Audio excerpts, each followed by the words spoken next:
kokori ke ko famo e te tau malo tono ka mana I tau pata kono te o ko pafata ko ata ko pamani ta mo pa mani ko ni ki lava fa hoka to e proklama ko e fango sai ne ki he hotan pe watu e tata le ke te motor ko do be ko mo lava ki mo ka mo ki mo do I he hoani ki lava fa hoka e ta proklama ko e ki he wikini ne o na e to don ki fa hoka ta ne Afrika ki pa ma fa teknikale pea o ku ai whainga maari I he taimi koe ni I hoatani, lawa ke mau whahoko atu ai e tau prokalama ko I whawhango sa ene ki he weekend.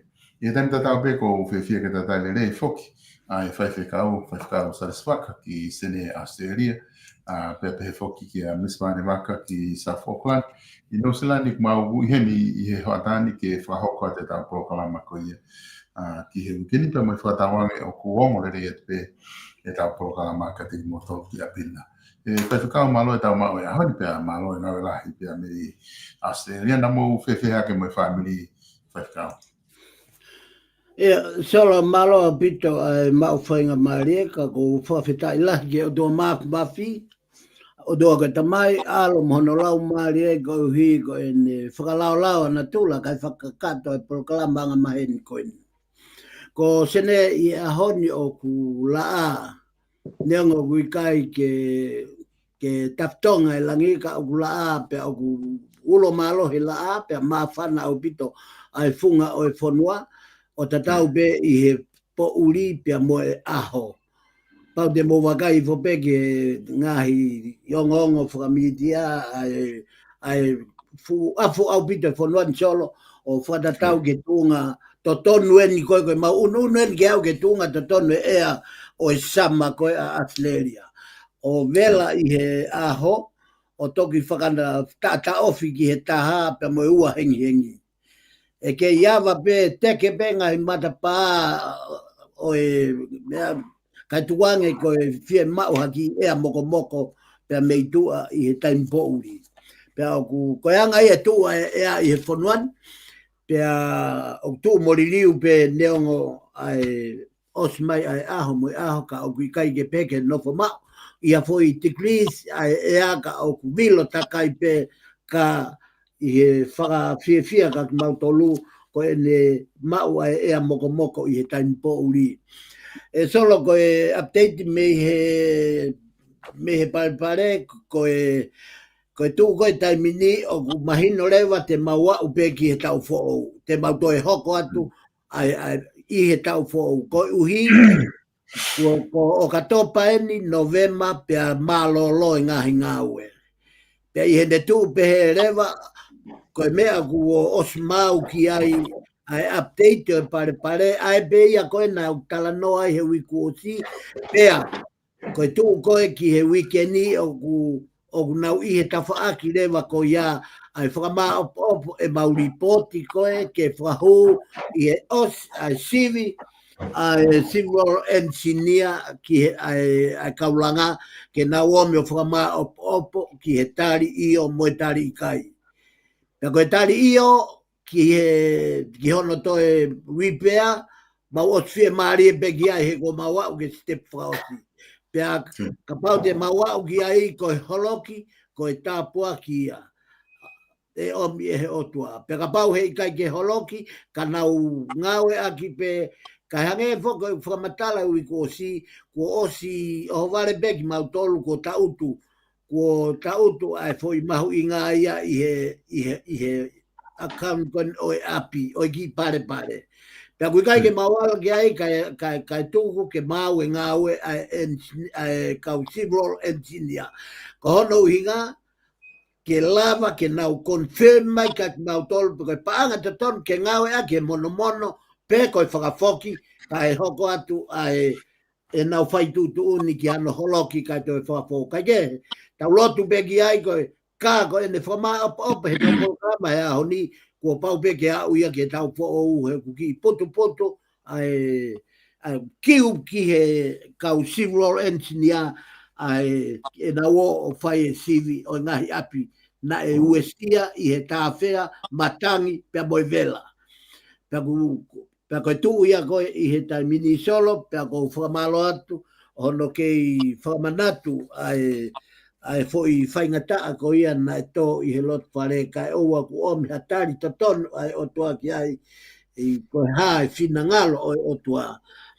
Ka pau e whina ngalo o tua ki he holoki, koe whoki ai foi paanga koe na nau o mai, ki e tawhaaki koe o e mono mono, ka e hu mai lewa me tawhaaki koe o e kau civil and mea koe holoki au pito, ka nau ngau e ai foi paanga malu I to tonu e whare.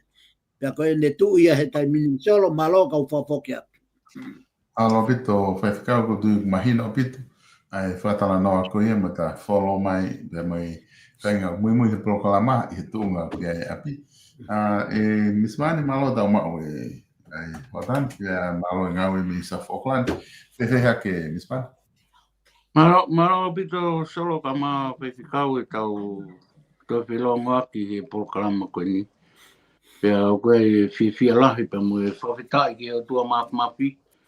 Koe tau e ala whanonga tau luepe mo tā ka koe mea kotoa pe ku osi mau e palania e o tua.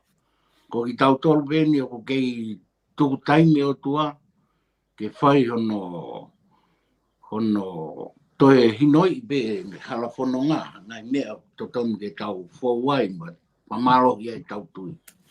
Ka pau whafoki atu malo apitu. Malo pito.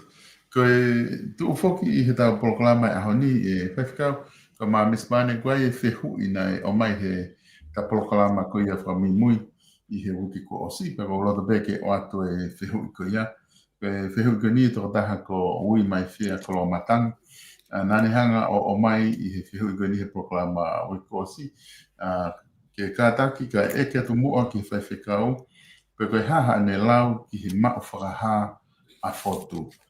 Ko tui o ku iai pe mahalo ai uhinga ku o mai e whehui ko ni pe ko whatapu ki ai. Ka o toko at pe whehui ke te koe whaiwhikau ko ngā whehui ko toa pe o ku whehui mai he polokalama o ku whaamke o atu koe ko ngai ia ai kau mai ko ia ka o mui he polokalama pe mai polokalama. Malo whaiwhikau. Ia, malo abito e solo e whehui ko ni pea nā kulawe I whopehe os ai polokalama ai whehui pea ko wongo I rewa ko whehui ko ni o kunehanga whakahoha asi ho kuloto mo kulau maarie pea ko hui he ko whakaapa lahi au pito ki e tō ke tā ko ini pea I ka ingatai ka ko hui whoki o kune toi ngau e whakamau whakaha pea ko hui ko tuunga koe nai whaia ia whehui, ko whakaamu ke utari pea o whakatatau ki he ku maheni pea mo e toke tā koe ni a toke tā fotu moko fisi. Kono inga he koe fufua visone, nane whakaha mai I he ne fua telefoni mai ka te au nane pehe o ku oange he lau maria ki ai ke ne fotu ai siasi ko revival ka ke manatu foki solo ko ia ai whakalao ko o polokalama whafango taione o nofo he malu ko ia o lesisita ko ia pe ko lai sen whakalao ko ia ko revival pea ko uhinga o revival ko o uhinga ki ai polokalama, koe visone koe I hono tā ai fufafangu he whale lotu saione I tonga, pea ongo mai o kai sound mai ia, he uka mea kai sound mai ia, ia fo I leo o e tangata o kune pehe mai whakarelei lotu.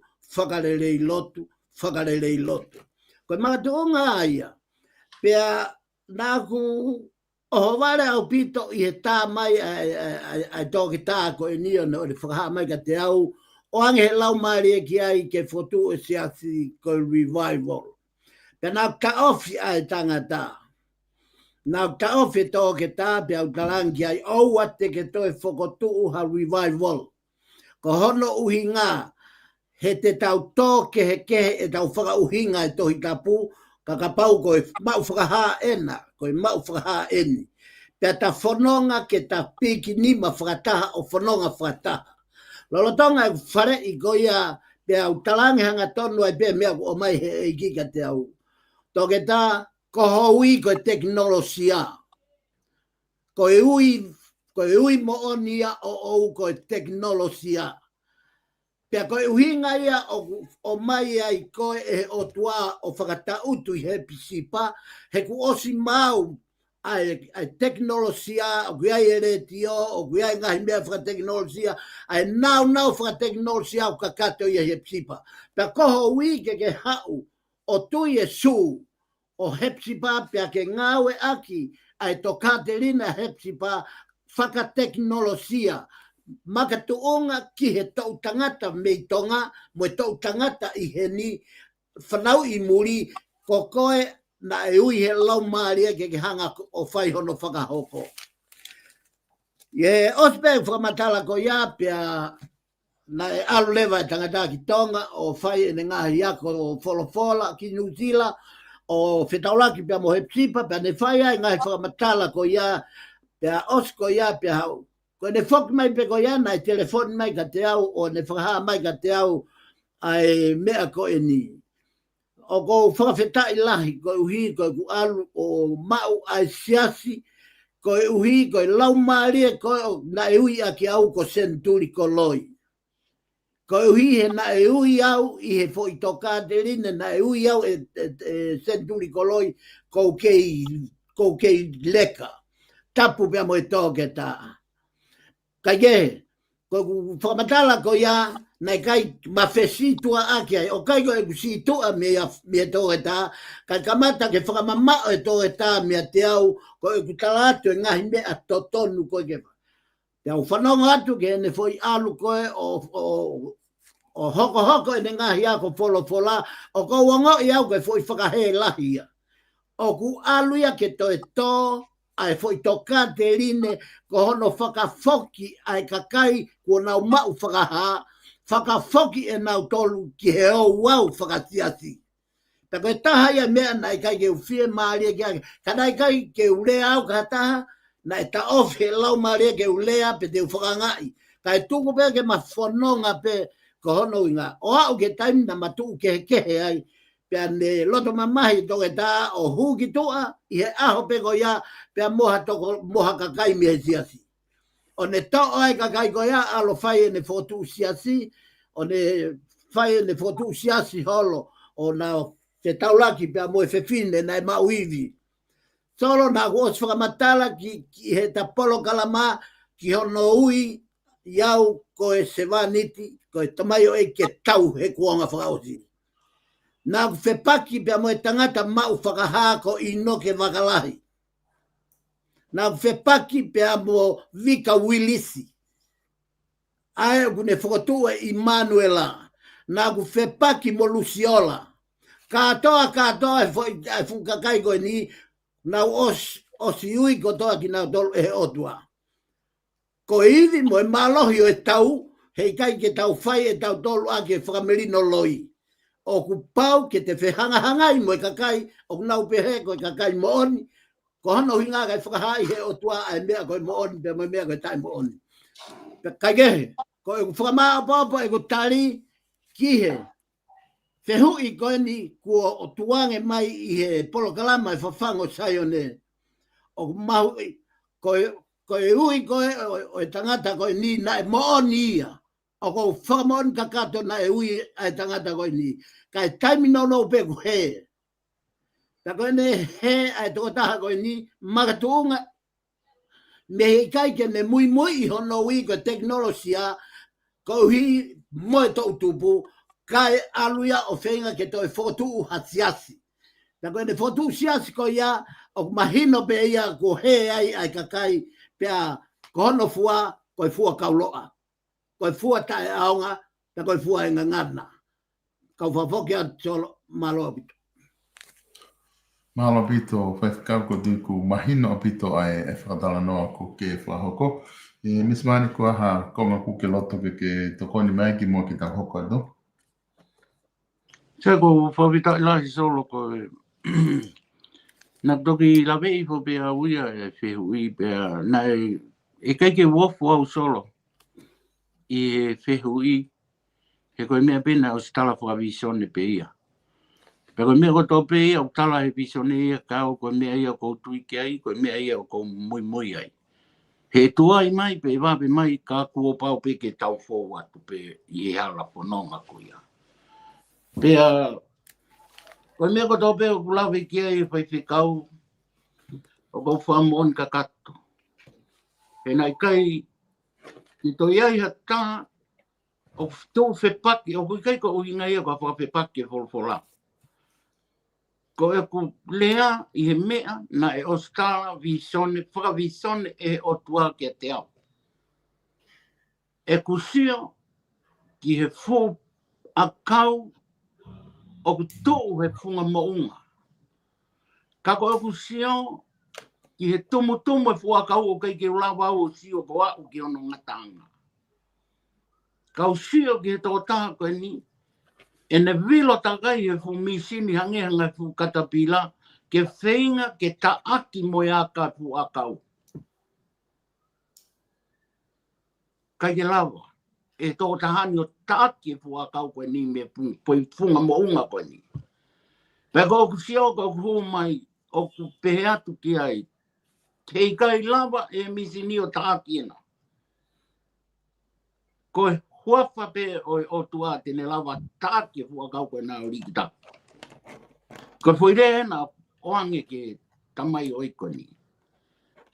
Pe kou whawhetai ko inga koe omi ai whehu i ke utala noa maino o whakatatau ki he mau whakaha pe mo visone na e omi pe a mei e kamataanga me kamataanga e ngā oi koe ni. Koe kuonga ni, koe kuonga pau ke tau lea ta tolu, pe pau ke tau tala mo o ni. He ku hoko mai a sisu ia he ahoni. Ke whakahino hino e mo o ni. He kai te tau whangala ki he poto whakaitangata. Koe poto whakaitangata, koe puelo pe ia poto e o tua.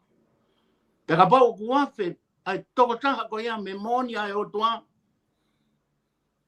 O i kai fau i he whahino hino to tonu ai polpola pe mo tutoni ai o tua. Kai alu ia o ngawe ako no poto ke whenga. Ke ne hanga o ngawe aki e fui poto na oange o tua. Ke whakahea pe ia mohono kakano. Pe kui kai ki tau tui pe te tau whalala ki he whainga kai te he. Ka kou whawhetai lahi ko ngā koe o hake whehui koe ni. Tēnā aku lawe i pe e au e whehui koe ni.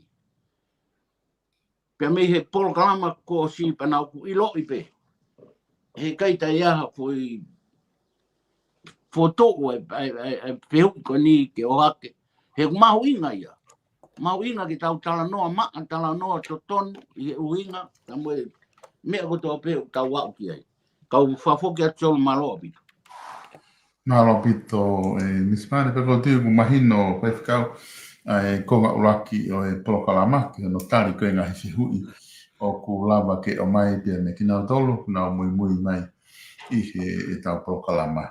Koe konga hana ua tau polokalama te tau hoko mai ke tau whaha ki wakai koe ngā ku tau heni whoku mo mispane ke tau whaha wakai ke tuunga o ku iai e tau whiri whare area, tau toi pe mahalo a wiki tō. Pea whahau kore mai whiri whare area, lahi a bito e ngahi mea o ku asi mai mi he whiri whare area e tōng. Koe fua taimi he o se tau riliu, wafi hongo fulu, ke osi hono le sisita koe kau kantiteiti, o koe ke asi mai ha listia, ha kolupu, pe koe lisi ha taha, e o mai ea, toko taha fitu e whare area.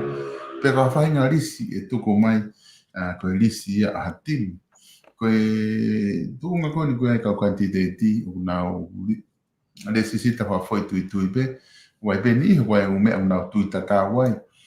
Ni nau tui he purelelei, wai ni nau tui ki he ngawe whakataha, ke langa whanua, wai ni nau tui ki he fofonga kakai ke maalunga, o hape whainga teme o kunau ngawe aki, o kunau mei tui whakataha ai, ka koe lisi, ka koe ki nau tolu, I whare area o te gea timia tene whaha mai ko timia te mātou whataha. Ai o ku tau ataina ta kotoa ke nau kau ke whilika ko tuku atu pe whewhe ho mo wakai ke ai, whewhe whaifkau ho o wakai ke tuunga ko ni tau whanonga atu ai I he teo ko ni whili whare area ku ke wakai ke ai o ku lerei pe ngai mea kotoa pe o ku wahanga mea totonu ke whahanga au ke ai ki mua he whili whare area. Ia, malo bito solo pia o koutui ko hiko fehui ko ni mo tau lave ki ta fa ki faka politikare I he tuunga ko ia o ku iai ai teu o fili ko ni e fai I novema neongo ko toi pe wiki tolu he taimini pia whakahoko ai fili ko ia ka I whakakaukau ai motuani solo koe tau whanonga a tau tolu he hala o futa pau au pito. Ake uhinga ko ni pia moe longo lahi ange, pia moe ke, pia moe tau lau, o foki koe tau lotu ke oua na ua tonga ke tunga tau poto mea koe mo veu. Ake uhinga ko ni solo, koe temo kalati, o ku kei whakapoto ange pe a hono whakalere I he foi system whakamuri pe aini koe ku ia New Zealand, Atleria, Amerika ke whakapati ko hono uinga ke laku whakakaukau ai foi pati ki loto o nau kamata longo ko he koe whawhonga ua pe tolu, pe wha, nima, ono, fitu. Iha foi pati, o mahino rewa kua pau, o te nau tatahu mo ene mo oni. Pe koe mo oni ko ia, koe feitu ia ke laiki ai, koe feitu ia ke tari ai, koe feitu ia ke analaiso ai. Kamata longo O na wau, o whakama opo, e nau whakaukau kia foi mo oni pe taha, pe koe foi mo oni ko ia, ko ia flatline mai aki he foi kulupu pe koe pati ko ia. O kui kai whake tui ki he ki he whiri tau ataina. He koe tuunga ia o mo veu mei ono aho. Kamata anga e tawalu fitni mai e konistu tone. Mana tui na ia e foi pati la lahi tolu. Uako tui, uako paremia, tolu koe hou e gimo e kau no pere. Pe whakahua tlewa, te keke nau whakahua na toke wharearea kakai, foi pāti u tolu. Pe koe uhinga ia wharearea, ko hono koe whare o e arearea. O kai koe whare o e tipeiti. Pe kai koe whare o e whakakikihi. Pe kai koe whare o e taukape pe tenau pesi nolo I he whare. Koe whare ko ia, koe uhinga e whakapāti. Ke ne hanga tamte e whakapesi nolo. Mape ke au ke kuhinga solo, Ke ne hanga tamte e te sio whakapesi nolo. He kono whakatu tāma ki e whakatau a whiri tau ataina. E toki o ia o whai e mea koe na e tototu ke whai he pāti. Toki o na tolo whai ia I whare area. Pe koe uhinga ia ose ai e nau whakataha, ose nau whakataha. Kai ke mau ha mo oni e taha. Ka au hia pepa anga tu hau ia e kakai. O kai tō e whakamore ia. Ko hana uhinga e no ko ta whamatala tuai. O mahuinga ke unua tonga mo te mukalati ke whakapati. Ko mea ta tau bena e whai e akirisi. Tonu au pito ia. Mea ta tau bena e aluhaka a e paremia hoko. A tui on tō au whai. Na ne whotua e paka. Tonu au pito ia. Aluha ke lewa pia mo sovareni ko e nihe mea, mahino lewa, kai ke osho no temi ko tuku ia ki tua. Hopo hakeni a totaha ko e ni. Whakatoka ngai e nau kawe I ngā ko e pure re I. O totonu I he taimta tau be, o totonu ka paurewa ko e mawai ua meha sino pe taha. O totonu ke te whakamo ui mai mo e pāti a koe, ai o tumotu anga o whae, pāti koe, ai patoa. Tau totonu ke whakamou i atu mo hapati e ua petolu. Ko hana o hinga ke nau vei pā ai. Pea whai e nau longa ai tua, taime e whare area, mau e nau whakaukau me nau asenita, ka nau kamata rewa, o nau lue rewa ki he mooni, ke taaki hake mooni. Ta koi a solo koi utaria ki he tuunga koi ni, talu me uafe taha noa, ai mahu inga ke foki a tonga whakapati. Neango ko kai tau toko lai whiunga, ka au whakatua, ka pai mau hapoi pāte wha pe nima, ke nau lava e nau tolu o halu, ai ngahi kino haa koe o wherea aki mo e tipeiti, i tu a whakapati, nau huga ki lo tau nau o silau maari e tatau, pia koe ne palo tipe ko ha whepe pati o wini, pure anga ki nau tolu. Maa lahi moni solo, ko whafoki atu. Malo Vito, vai ficar Miss Pani, que eu tu quanto que te coi, que eu ilo boa tá na aqui mais da parte ali. Malo Vito e solo pea ko whaapapala hea Vito ke he foto pea mui whaatala noa whai. Ka hangi ko lau ke tau sio pe whuk mei tua. Ka o whaatonu anga whuk e tau sio mei tua he kautama koe lo tō solo. Koe me ko tō pe o mamang e tau sio mei tua laini, i he kautama ko tau tui loto. Koe sio ke pule anga koe ni, kaueni i he pule anga tene whamerino whonua. Pule anga whaou koe ni. Pea i hoku lau marie ke koe foi whiri koe ni, ke ofa mai e kakai tukuange foi pule anga koe ni ke nau toe hoko atu foi tau e pā koe ni. Ka pau e more foi pure anga koe ni. Koe tau toe foki o toe kamata fo o e longa asolo. Pe koe longa koe ai toe lahi angi i. Ka mou whātoka ngai. Ai pure anga koe ni o koe fu mama lahi au pito. I he pure anga koe ni, ulangi pe mea ta. He o koe ai le o e tui. Ko more pe ke kakai o nau taku o ke kai totonu ke toi kau e tui. Ka te tau, ka toi whewhe. Ko e tui, ko i au tau, i e tuunga whakatamai e whonua. Pako ki tau tonu, ko e whanau ki tau tonu. Ko e hae mea, o whinangalo kia e tui, toi whaka ofa-ange na ngāu e whakata. Hangai koe mea pena ulawe pe au kia ki moa.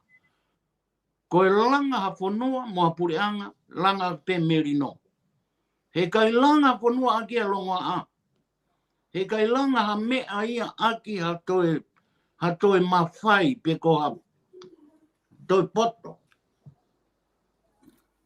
Ko tau mama a ngā pe ani pena kamata pe mihi uakwa. Koe otua mo tonga, ke tau fuafua tofi a ki pe pure ai otua. Kai mama mea ko tō pe whai e whonua. Kau wafoki a tōng manoa pito tō. Manoa pito. Miss Pani, ko tu mahuinga pito. Ai whātala noa koe ku whahoko mai. Koe ahoni foki whai whikau. Na e, bamo Miss Pani, na e hufi tāpuni e tau wharearea. Ai kone tok tāpuni en. Ai a koe hufi officiolo ne tāpuni tau wharearea. Pea kone atare wa ia, kone tāpuni ko ia, tau hanga rewa ki he whiri he aho wanoa ko no vima. Wai konga i he tōwholofola te ki o atu be konga mahu inga ki o atu ke whahawakai ki ai. Koe laki konga koe tōwholofola na e whamalo ia e he tui neona e lau e no pere tōwholofola. Ai whamalo pe ke tatake au tua whai ki whonua pe me kautaki.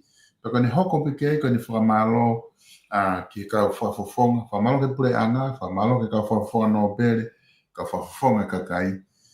Koe konga ini hene wena e pe i ngā ue wā ofi o lava ke a usia e ngā ue lahi i he waha a taimi no koe ni. Ai koe konga ko whakaukau gea i whewhikau mo Miss Pani. Ko te mi whoke wharearea tau e whā. Ko taimi pure anga ko malolo atu tau na to tolo ko taimi no lo ai. Ko taimi no peni e ki fai mahina valo ko ni ku ai pure anga ko ni. Ka ko kutui i he taimi ko i he whatatau moi. Me lea ko ni ko to fola.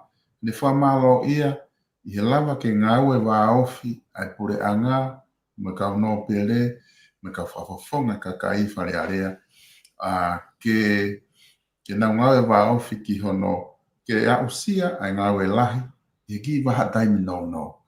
Ai e ku wakai atu ko ki ai angai pe fokin mo wha mea i ko i hou mai pure anga ko ni ko ngahi mea ko toa pēna na e whakahoko o au ki a honi kua pau ke whai whio ngongo e pure anga pa moene a whio. Ngahi whakatoko ko toa pēna e hake na nau ono whio ngongo i moene a whio.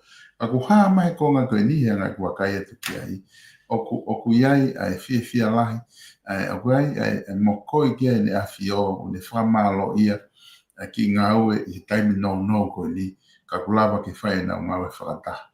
Okai, konga hono o wha ospe ko loto ke o atu. Ko ngaka tau taimi ke mo ke lawa ke mtala noa mai pe ai. Okune pehe i ne tofolo fola. Na ne whama mawha i pe maho inga. Ko ne pehe kok whaka amu ke hasi no mai. I he kau whaka fofonga ko ni wamanak ke whiri no vema. Ke hasi no mai ka kakai o ku loto, mo ako. Pe ko nau ulunganga aku mo uia e wha apa. Loto to, whewei tokai aki, me mamahi i mea. O ku kei lahi pe ngā aue, o ku whia mao ke whakahoko, i he osi e whiri whare area, ko i ai, whiri whakapoto, i he tau whiri o ku hanga mai. Ki konga pia ko to mai, me he tau wholofola, ke o atu whai whikau whewe, ho wakai ki ai, o ku lahi pe, o poini, o ku nelere e tau wholofola, na fai ke tau wholofola ka ko tuka poine ni ko manatu ki to mai ki o atu ki whaha mo wakai ki ai whewhika. Ia, mala bita solo ko uhi ko nei kai ki whanongo i u mea ko naka i ho whakahoko mai o ko whiwhiala ko hi ke lava ai ke tau analaiso le lei ai tō wholofola ai a ene awhio. Lua ki pe ki mahino ke te au ko pure anga eni o ku whina ngalo le lei ki ai a eni awhio. Pea koe whina ngalo e tu i ke hoko pe ko hai pe e pure anga. Ka e hoko he natula a eni o ku whai whakalere aki e pure anga fo ou. He nai osi o kai ke puri solo. Koe pure anga koe whakawhisi na e fu matu aki whehanga hangai au bito ia moe tu i. Nai kai ke toi puri ne o whakahai pe wholahi e media, wholahi mai he ngahi o ngongo, ai whepaki ai tu i moe ka o au whoke uesi ai hou e ki moe ka unopere. O iai e ni ihi ne nau tuu he tawhaaki whehanga hangai moe e ne awhio. Pea o mahino re ma kia te tau tolu, koe pure anga ko ni neongo koe mahina pe e walu koe nou taha eni. Koe uruaki ngau e nau whai, koe nau hanga whakatu e nau moto whakatoi tapu. Koe pure lelei. Ua koe ngau e te nau whai, koe ngau e whakatā mai o ei. Koe toi tapu ia. Pakai ai beha pure anga te nau whotuha nau moto me toi tapu, pe nau ngau e ki ai, pe mahino rewa, koe kakai ia, e fie mau he tu i ke ngau e whakataha mo ia. He was mahino koe koloa fufu, ai pure anga tonga, ko hono hapai e foi kovna ni te, aina e lave ki ai a mispane. Koe otua mo tonga, ko hoktofia. Pea e he kai peke whina ngalo hatu ia e heka ke talo ni, ke tae, ke na aluhake hatu i o moloki, pe aluhake tamatei, ai foi kovna nite ko ia. He koe kovna nite ia a tu i pe molangi. Pea koe whai monu ia koe a tu i, koe monu ia ia e whonua. Ka whai mala ia tapu pe moene awhio. ai tui e bala ia funga o e fonua whata mono kakai. Ko uhinga mahuinga ia e tui. Ha kakai whai lele i. Ke teke langi o tuahe koe nau kovna ni temo e pua kawa ia.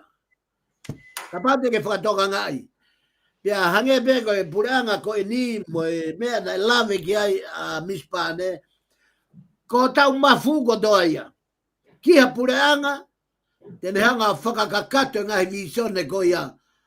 O pure e lao, e vahe tau, mo e hafua, ai ngai mea ko toa ia ko ia o kai ko ngai mea whakai tangata. Ko ngai mea whaka o tua ia tolo. Na koe uhinga ai, neango e tau temo kalati, ko e tau ko hivi mo e malohe temo kalati, ko mamani mo hono koloa, ko mamani mo hono paanga, ko mamani mo ene mo ui. Ka, e whakama opo katoa be ia, o tuku, pea pelu, pea tanu whaitoka. Ko e ho atu he matapāki e puranga taingata. Ko e foi koloa ia ko e o tau kei pipiki e beke toi tapu, ke ne hanga o taki e tau whanonga. Ka whafoki atu solo. Malo pito, whaifkau mispani, te uki o atu te koe. Te malo pito solo ka mau whaifkau e whakataranoa mahu inga tau whaihe a honi. Pea, kia te au ia e whaifkau ka maa e solo. Koe, o siai fumerino lahi ia o tō he whonua. O mātuonga pe he kamata le reina e whaihe pureanga koe ni. Ai koe, o ko uhinga koe ki ai, ai mahu inga koe, ai pureanga koe ni ki nau tō e hoko he fui tau e whaa koe ni. Kai lawa ke ma opo e nau whotutu, mo e nau ngau e palani koe ni na e whai, ai ni koe tau whanongo ki ai. Na e whinangalo le lei ki ai tamatui. He kono mafu wen. Koe pureanga ni au tau sio atu. Au whetauraki pe mea au nau whai. Pea mo e whakakaukau ko tō pe mo e mea au whinangalo le rei ki ai tamatui. Pea ko e tau whia ia. Ko e amai pea me pureanga koe ni ai whamama lahi koe ni au nau whai.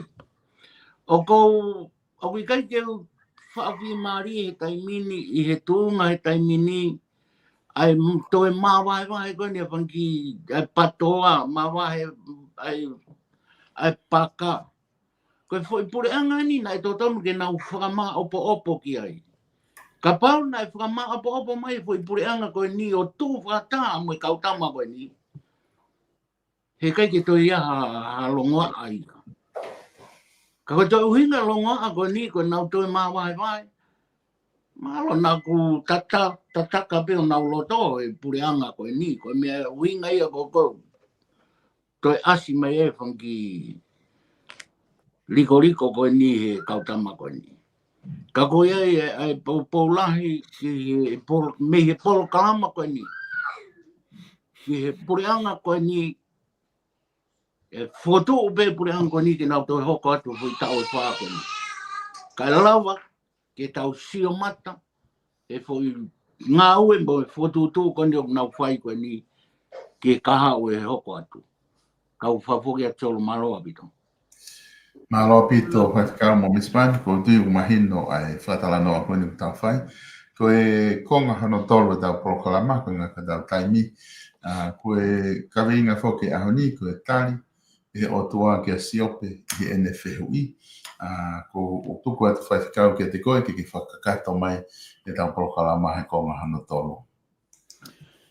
Ia maloa pito e solo ko hi ka tau whaosi a lewa e tau ki i he ki minite e honga fulu koe ni e tau polo kalama ko ia i he whakango o tai o ne. Ka venga e ahoni o e te pire whakalau maari o e ahoni ko e tari ai o tuagi a siope i he te hui.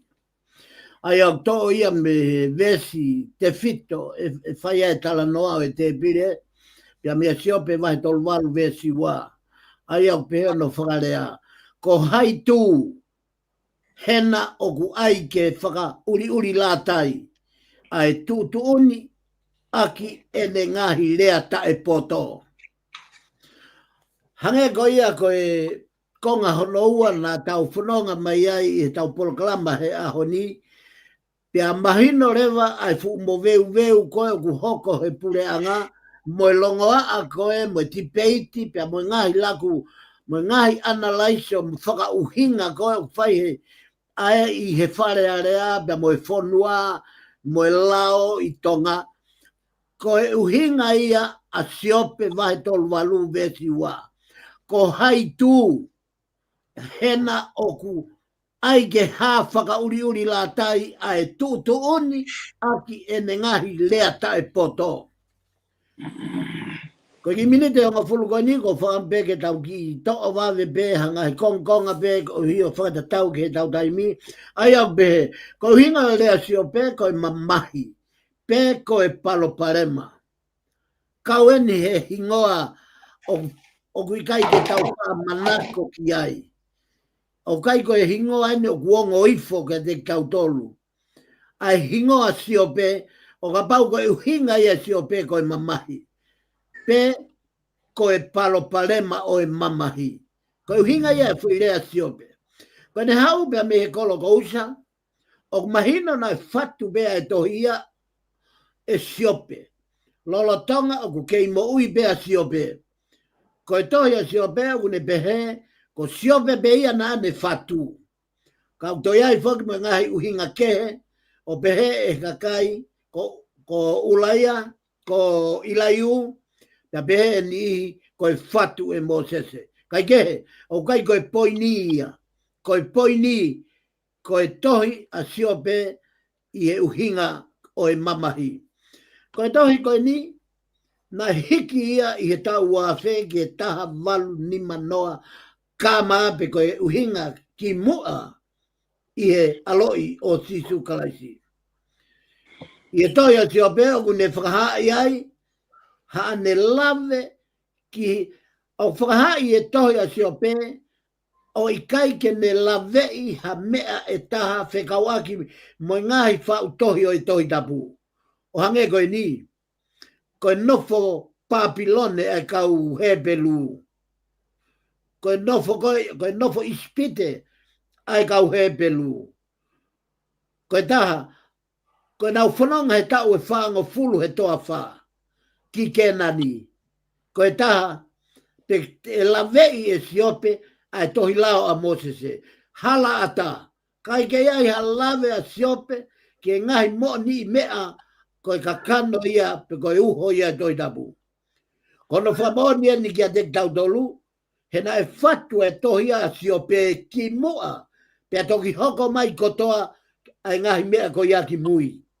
Koe uhinga ia na kai lave ai a siope kia ngai historia o tohi i e toi tapu. Koe ka venga e tau tepi le whakalau mario e aho ni, koe whehui e ni nai whai he peteri ake ki he otua.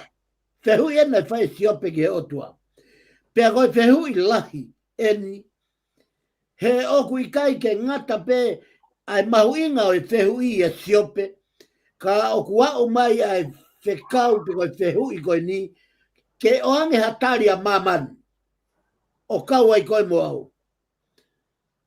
Tau sio ka pau te tau pehe koe whehui koe ni, koe whehui lahi taheni i he mamani e tonuia. Koe whehui lahi eni ki mamani. Ke oange hatari a e peteri ake ko siope.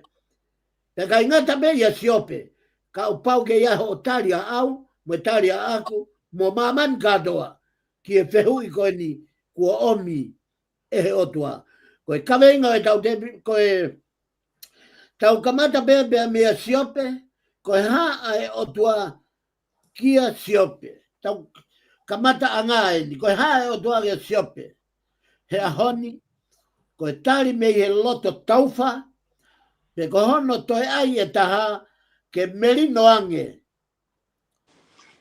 Koe lolo tonga e ni, ai tō taku, ai ngai whainga taa ki he mo uia siope.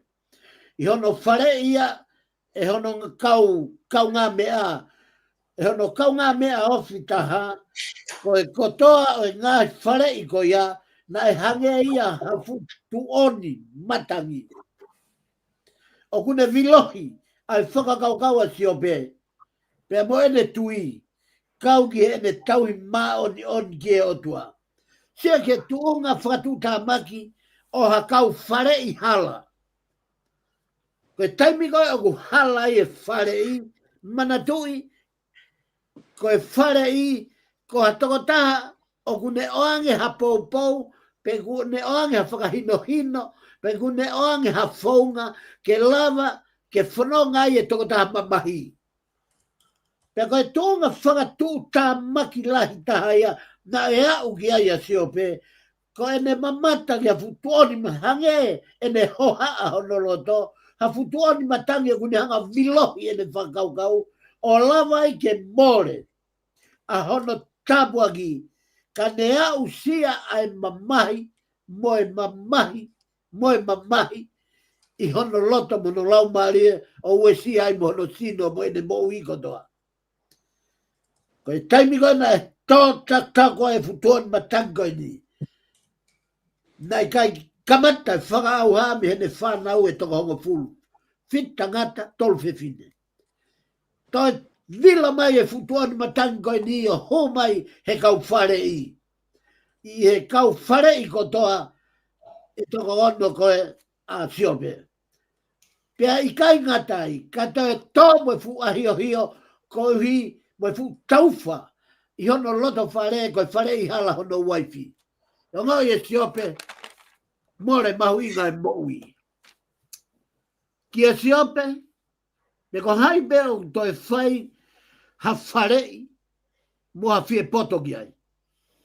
Kanai kei tuma o siope I he neongo I ki hono otua, neongo e whai ngata a, mo e mamahi ku ne au sia, ka oku kei whakaukau bea siope, kono otua pe taha, o kui ai e moui mo e whai totonu.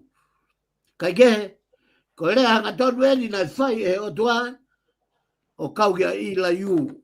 Ko I la iu, ko toko taha wharei pūre ia, a siope. Pea koe tahe ne kau wharei katoa, koe nau hanga wharei, a siope ki he ngahi whainga taa ne au sia e siope. Mau kotoa ia I au watui wa he ua me sula kia tātaha. He o ku whakamā opo ia ki a fu mau lahi au pito. O I kai kata mehe mo sino siope, mo uia siope, lau maria siope, lau maria e family, lau maria ono lotu whare mo e ne koloa. Au hakotoa. Ko e matango ia, ne more ai, a e whanau kotoa a siope, e toko hongo fulu. Ko e mo uia siope, na e si tua pea lea COVID, na e whainga a hono wai fi ke lea COVID mo si tua me otua. Ka mea maari e, he na e kai ke whakaukau pe, whepaki ia mo e whakaukau a siope. Na e belewa siope, pea na e ngai, ko ngai futu oni matango I nina e tautou lotu a siope o kore, ki he otu ake ne o mai hatari, omi hatari, I he lotu koto a mea siope. O mai hatari o whakawhia maari. Kai whai pe au ke mahe tolu malu anu tau te pire ai au ni, pa toki tōma ia I koe kawe inga ia, o I tau te pire whakalau maari. Koe tari ai o tuage a siope I e whiui. Lola tonga ko ia ngai whai ka taa mo ngahi, mo veu mo ngahi whakaua koe ni. Ho mai lewa tari ai o tuage tau kawe inga te pire whakalau maari au ni. O pehe lewa. Koe whiui ka tokanga mai e tari koe ni ia, ki he uaki, whai hano whakawhehuia, e he otua a e pure hala a ilaiu, moene whare I hala, moene kau whare I, ki he, ki a siope, pia ko e nia ne ngahi mea na e tokanga ki ai, a e otua ke ne tomua whakamahino, ki a ilaiu, uaki. Nake I whe, I he ku tanpou a mamani. Kala mai o ka pau o kuke lava, ke whakamahino mai. Kala me pehui ai o tua. Tange o tua. Ila iu. Tari mai. Nā kei whe ia. I he taimi, ka ku tanu pau ai a mamani. Tala mai ange o ka pau ke lava ke whakamai noi mai. Ua, ai whehui. Ko hai nā ne tūtūni hono fua ka pau o ku ke ilo, pe ko hai nā ne whalo e kawha ko ia ki oilangi. Whehui hono waia. Whehui hono tolu. Nā ke ilo, ai taimi, nā ku velo ai ai ngahi tefto i pou, pea ko hai nā ne whakatoka ai makaturiki hono whau e universi. Whehui hono toluia. Whehui hono wha.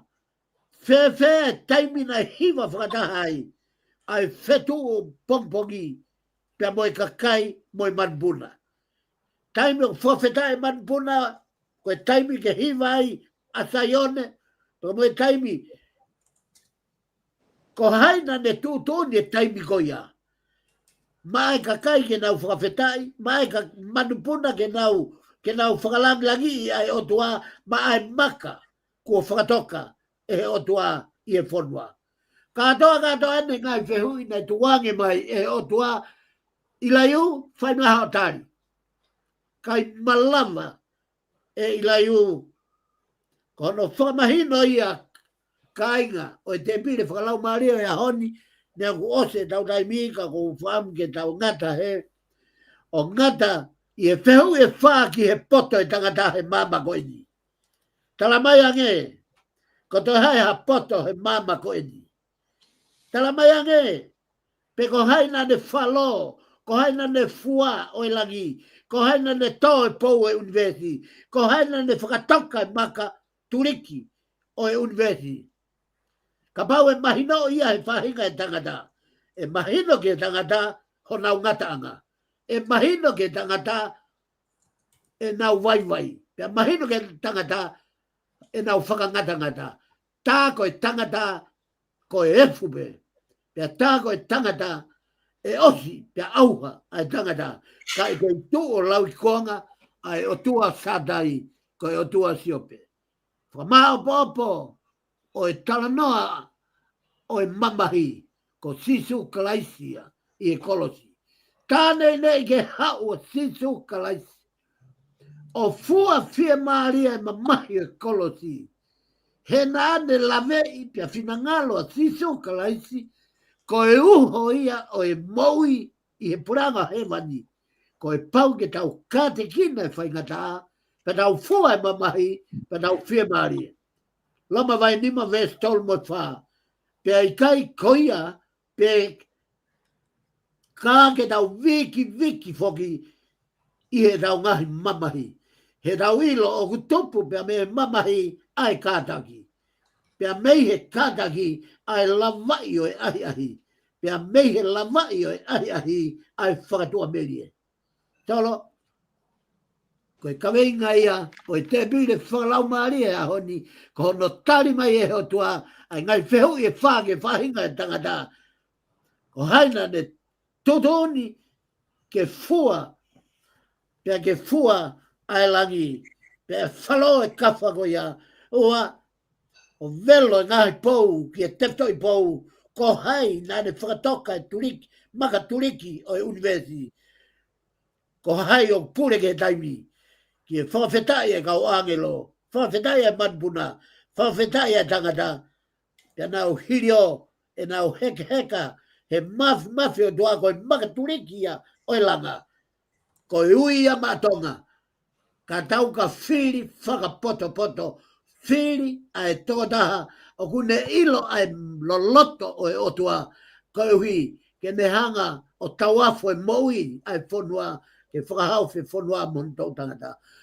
O what, ka mo tolu ko tape, mo na mo a whea e polokama whalau maari ahoni, pia o ko whamori ati ka te mo tolu ko tape, ka pau tatu ke i he tui, pia mei he tohi tapu, pia mo e wholwhola e o tua, pia ko whamori ati whamalo atu ki a mispane, ko hui ka tau kau whata solo e polokama e ahoni, whamalo atu koe, whamalo atu koe solo ki poni ko whakahoko whekau, ko hui peko si kakai o whaingata ia, mua kakai o i kai mau, ai makaturiki ke piki ai i he mouini, ka koe huafa o sisu kalasi. O whaat kai mo tolu ko tōre, pia o kou tatau atu he, ka tau toki hoko atu i he proklama ka hoko tua eiki o whaat.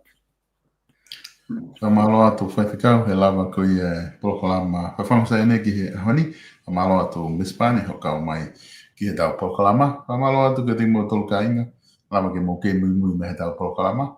Tau toki hoko atu he taim tatau pe wiki hau, ka mo mea. Malo solo. Malo ba? Malo solo.